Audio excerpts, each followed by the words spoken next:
Hello, and welcome back to BookSquirrel. This is my video review for Peter Watts' Blindsight. Ba-dum-bum-bum, Peter Watts' Blindsight. I just finished it last night, super excited to talk about it. Fresh in my brain. This is the first book of my 20 top-ranked sci-fi books that I tier listed in another video. You can check that out if you want. So I'm recently back to reading books, and I decided that my first foray was just going to be focused in sci-fi. And I thought that I would document it on this channel.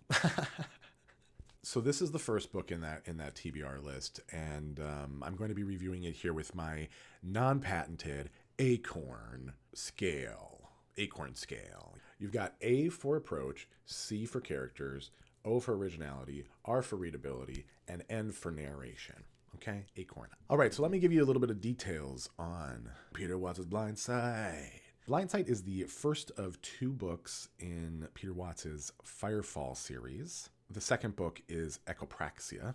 Blindsight is 371 pages, printed, published by Tor Books. And what I think is super cool is that it was actually published on my birthday in 2006. I wasn't born in 2006. I'm older than that. Do I look 19? Come on. But October 3rd. Yeah, on October 3rd, they asked me what day it was, and I told them it was my birthday. So that's exciting. I had no clue about that until this morning. So that's really cool. And it did take me about 2 weeks to finish this book. I'm a bit slow of a reader, especially since I'm recently back to reading books. I'm hoping to speed up my reading time as I read more again. But this was also a pretty dense book, and I can dissociate at times. We'll get into that with the readability of ACORN. So let's get to the letters. So A is for approach. So in order for me to explain my approach to this book, I actually need to talk about the last book that I read. When I decided to start reading again, I decided to just pick up the first book that seemed to be what everyone was talking about in the sci-fi genre. And the book that I kept seeing repeated time and time again was actually Andy Weir's Project Hail Mary. And I know that a lot of people really love that book. I can understand why people do like that book. And maybe I'll do a DNF video later about my thoughts. But I had a really bad experience with Project Hail Mary. I got to 20% and I DNF'd it. And after that, I thought to myself, I need to find somebody who I resonate with. I need to find someone whose book preferences and opinions make sense to me, and then just read their most recommended books. And the very first video that I watched was actually BookPilled's top 15 books. In that, he talks really highly about Blindsight because he says that it was a book at the tier of perspective altering. So my approach with this book was really just wanting to find something that I probably would like. I didn't really care about the book cover, and I didn't even read the book blurb. I just decided I was going to read the book, and I jumped right in. I will say for this specific book, though, I found it important to read the blurb. The book itself is written fairly densely, whereas the blurb is much more digestible.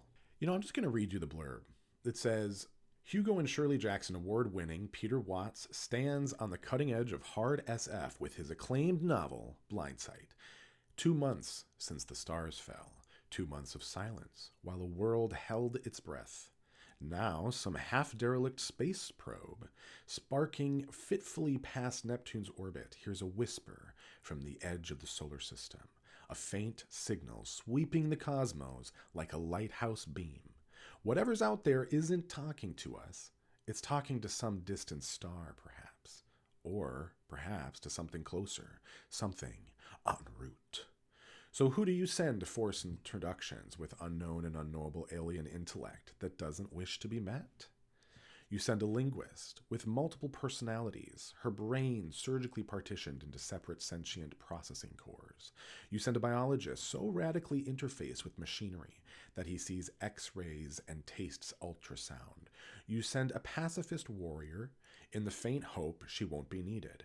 You send a monster to command them all, an extinct hominid predator once called vampire, recalled from the grave with the voodoo of recombinant genetics and the blood of sociopaths. And you send a synthesist, an informational topologist with half his mind gone, as an interface between here and there. Pray they can be trusted with the fate of a world. They may be more alien than the thing they've been sent to find. So that was the blurb as available on Kindle.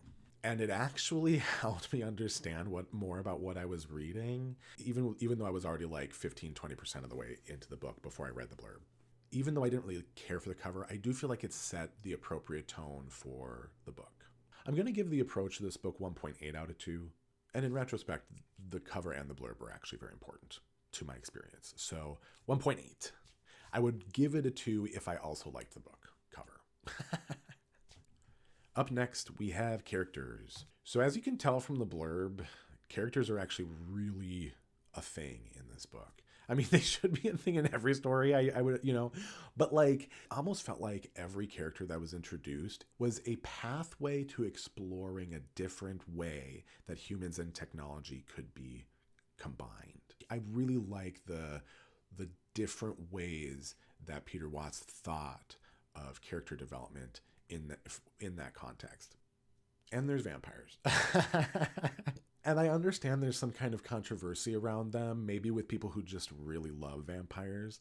I'm indifferent towards vampires, and I actually really enjoyed this interpretation. It's not what you'd think. If you picked up this book, you read that blurb, and you thought that you were getting Dracula, you're not.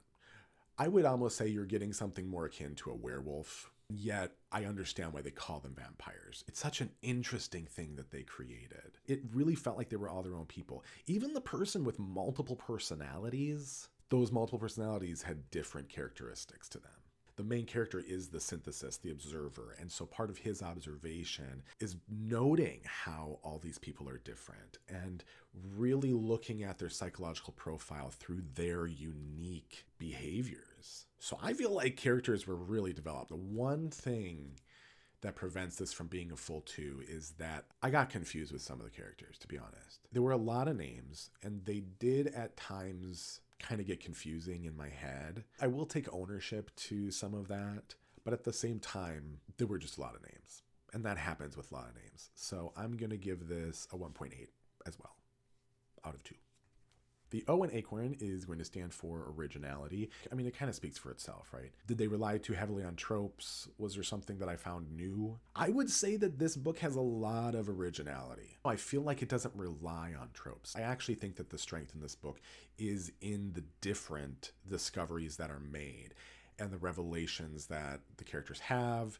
And I really do feel that the titular concept of Blindsight is really intriguing. This book does hint at themes relating to consciousness and its relationship with intelligence or behavior.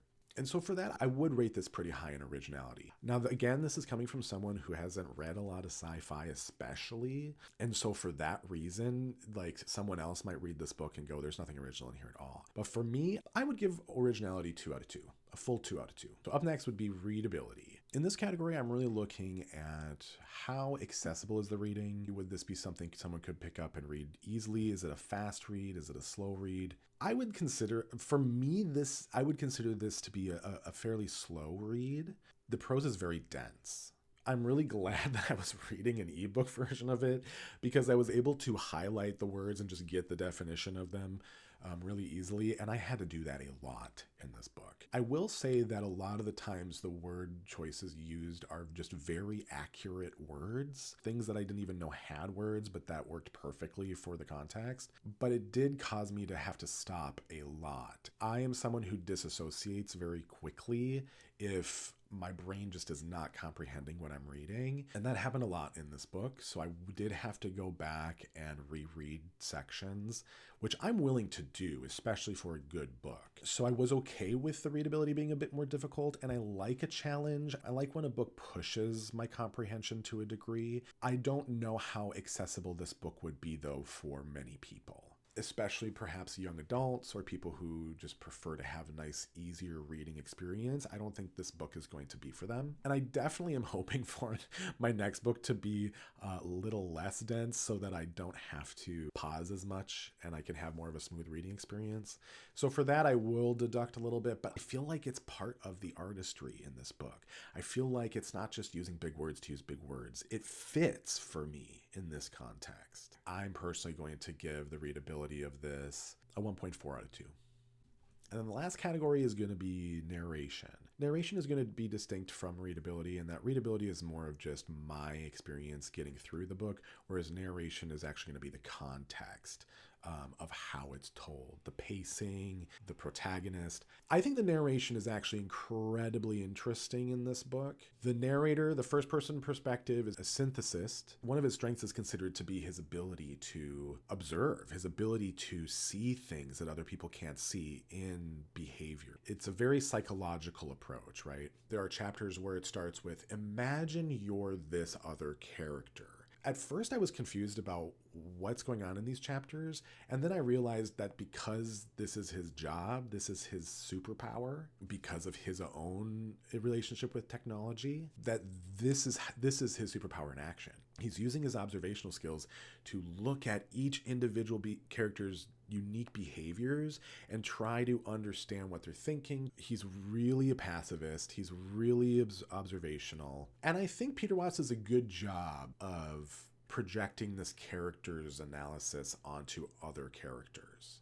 And I also felt that when it came to the pace of the story, I feel like the narration was pretty good.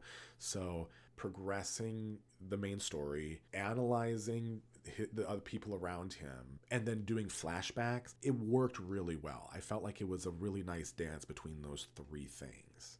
The end was satisfying. It was interesting. It did feel like it came at a bit of a rush, especially with how much detail was put into certain scenes. And yet I really liked how it ended. I was fine with that. I was totally fine with it. So I'm not going to really dock that many points for that shift, because I feel like the book is about the discovery. It's not about the end. It's not about what happens at the end. I'm going to say narration gets a 1.8 also, out of 2. Beep, boop, beep, boop, beep, boop, beep. So effectively, that means that I give Peter Watts' Blindsight an 8.8 out of 10 acorns. I did really enjoy this book. There were times where I had to push myself to keep going, but I always knew that I would enjoy what was there. It's just that readability got in the way at times. Overall, I would recommend this book for anybody who does like discovery, where situations aren't necessarily clear-cut, where there's a lot of speculation and a lot of confusion. If you are someone who likes psychology, especially when it comes to characters that are very different, I think you would like this book. I think it's a really good book. So far, it's the best one I've read on my tier list. It's the only one I've read on my tier list, but feel free to leave in the comments what you thought about Peter Watts' Blindsight. If you've read it, if you're going to pick it up, if there were things that I talked about that are completely different than what was on your mind when you read this book, I'm really intrigued to know. All right, so the last thing I'm going to do before I leave is spin the wheel to determine what my next book is from my sci-fi TBR list. All right, here we go. Here we go. Come on, something good, something good. Something slightly easy, please. Maybe something small. Snow Crash. Snow Crash. Sweet. Well, I guess that'll be the next video. Until then, BookSquirrel out. I'm going back on my tree.